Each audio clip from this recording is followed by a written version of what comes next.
Hello everyone, I'm Alison Steinberg and welcome to In Focus. It's always exciting, but a little nerve-wracking when the boss comes to town, right? Kind of like when the in-laws are coming for a visit. Many Americans are spit-shining their homes, planning the parties, and decorating for next week's Thanksgiving as we speak. And after the get-together, there's the inevitable look back at how the visit went. During America's Boss, CCP Chairman Xi Jinping's visit, the media gushed over their interactions, including The Economist, who chronicled how Biden and Xi rediscovered the joy of talking and how wonderful that is. Exactly how did these two talk? Xi doesn't speak English, and neither does Joe Biden. At least not well, since most of the time he's indecipherable. Not to mention that former President Trump had many talks with Xi, so this isn't really new.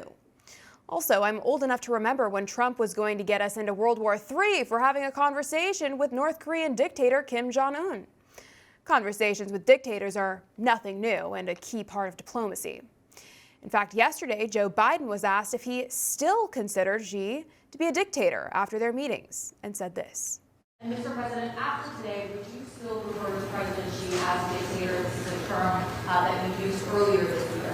Well, look, he is. I mean, he's a dictator in the sense that he is a guy who runs a country that is a communist country that's based on a form of government totally different than ours. Anyway, Well, he tried to play it off as just a political definition. The Chinese foreign minister didn't appreciate it and issued a rebuke from boss Xi to Zhou, stating, quote, "The statement is extremely wrong and irresponsible, political manipulation," end quote. The legacy media did not appreciate it either and were just besides themselves with worry over what setback this might present for the U.S. and our chairman of the board. Take a look.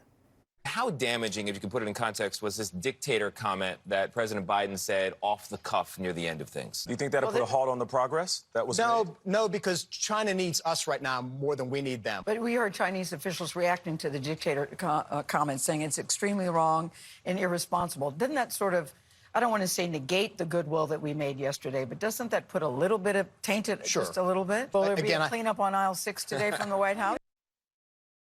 Imagine if the media was half this worried about the setbacks to this country from the open borders, $34 trillion in debt, and the mutilation of children. Instead, they're distraught over how one word might cause issues with a communist dictator. Here to discuss Xi's visit and the implications for America is Alex Newman, CEO of Liberty Sentinel Media. Alex, thanks for being with us. It's great to have you back. It's great to be here. Thank you, Allison. Thank you. So, Alex, let's start with your takeaways from this visit. What do you think was the most critical for Americans to understand? I think the way you introduced the show was actually just perfect, Allison. This really struck me as a boss coming to visit his employees. And unfortunately, more and more that's the direction that the establishment here in the United States wants us to head. This is not anything new. In fact, if you go back to the very beginning, very, very high-level officials within the U.S. government helped bring Chairman Mao and the communists to power. People like George Marshall, who served as Secretary of State, Secretary of War, literally put an arms embargo on our ally, Chiang Kai-shek. A few decades later, you had David Rockefeller go over there and write in the pages of the New York Times in 1973 that the social experiment in China under the leadership of Chairman Mao was one of the most important and successful in human history. 10 years ago, you had George Soros say publicly in an interview to the Financial Times that Communist China should own the New World Order in the same way that the United States owned the previous order. And just this summer, you had Klaus Schwab, the head of the World Economic Forum, going on communist Chinese propaganda television saying that communist China is a role model for many countries and that, they really are leading the way in a lot of respects. So what you have here is a very dangerous situation. They're finally coming out of the closet, but every American who loves freedom should be incredibly troubled by what we just witnessed going on in California with Xi Jinping. Yeah, they absolutely should. There is no question about that. It is extremely alarming, to say the least. Now, the media here, the Mockingbird media, is clearly hysterical that Biden called Xi a dictator. One said that China needs us more than we need them. Is that accurate, Alex? It's not accurate. In fact, right now, we're in a very dangerous situation where, unfortunately, America has become almost completely dependent on communist China just to keep stuff running, just to keep our store shelves stocked. Now, ultimately, we could end this, I believe, very quickly. And Donald Trump showed that right when he got into office. He turned the tables and very, very rapidly moved to bring about energy independence, moved to remove the unfair advantages that previous U.S. governments had given to the communist Chinese. So we could turn this around very quickly. But right now, Allison, we can't even keep a lot of our Air Force jets in the sky. We can't keep a lot of our factories running, the handful that we still have that haven't been shipped to communist China. So we're in a very dangerous situation brought about by the wannabe elites here in the United States. They have deliberately made us dependent on communist China. They've been shutting down our industrial capacity, shipping it over to communist China under the guise of saving the climate, as if factories in communist China powered by coal-fired power plants were less bad for the climate than clean power plants here in the United States. It's all ludicrous, but they have made us dependent on communist China very deliberately and very strategically. I believe this is one of the biggest dangers facing our country today, Allison. Absolutely it is, and it's, to your point, so upsetting because it's so easy to fix, yet our so-called leaders want nothing to do with that. It's just so incredibly disturbing.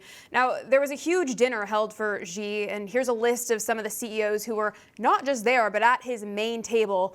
Everyone from BlackRock to Apple to FedEx. Alex, what are your thoughts on who was present and what this might portend?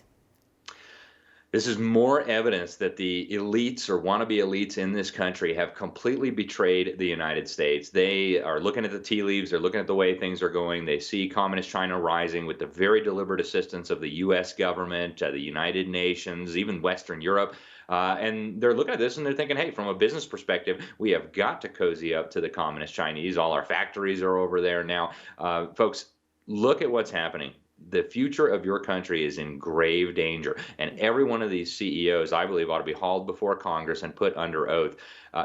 Joe Biden was right about one thing. Xi Jinping is a dictator. He's not just any dictator. He is one of the worst mass murdering dictators to have ever existed on this planet. He operates a network of concentration camps with millions of people in them. His regime slices organs out of political and religious dissidents to give to members of the Communist Party and wealthy Middle Eastern oil sheiks.